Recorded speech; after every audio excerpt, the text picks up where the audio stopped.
Welcome back, fight fans. Welcome back. Let's just dig right into it. Katie Taylor is an undisputed world champion at this point. You know, this was one of the best fights I've ever seen. This is definitely a fight of the year candidate. And you know what? You have to give both women a round of applause for just being at the top level, showing how to put on a great fight. There's levels in boxing, and this is truly the highest level of women's boxing. And you have to give them all the credit where the credit is due. I think both women are winners tonight. I would love to see a rematch of this fight. I understand that both of them came to fight. You know, a lot of people thought that Delfine Persoon was going to come in and was just looking, just for a big stage and maybe a payday. She actually came to fight. She came to win. She backed up her words, and she brought an absolute war to Katie Taylor, kept her off balance for the vast majority of the fight. I've never seen Katie Taylor look the way she looked tonight against any opponent ever. This was truly one of the best fights I've ever seen, especially from Katie Taylor.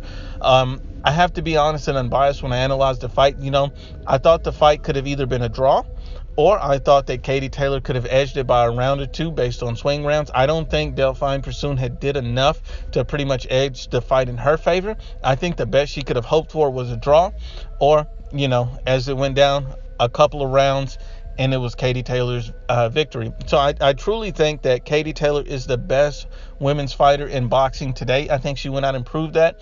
I think she showed the world how great she is. And in the 10th round, when Katie Taylor looked done, she just kept swinging.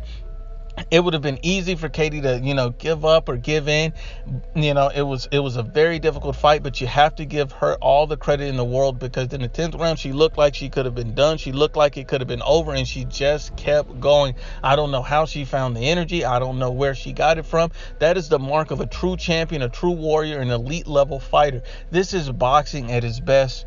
Truly, you have to give credit where credit is due, and this is what we are going to come to expect from all Katie Taylor fights from this point on. I think she's an international superstar doing this in America on an Anthony Joshua undercard, showcasing her skills and talent, the fact that she's an elite level fighter, the fact that she's earned the right by beating a top level fighter in her own division.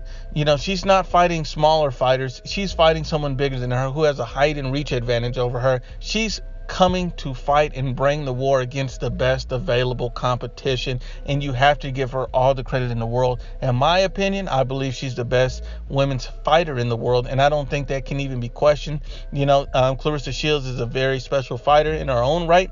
I just think that Katie Taylor is edging her in the department, but by no means does that, that's a bait you can always have. But at the end of the day, these women are putting a lot on the line. They're very special, and they deserve the recognition.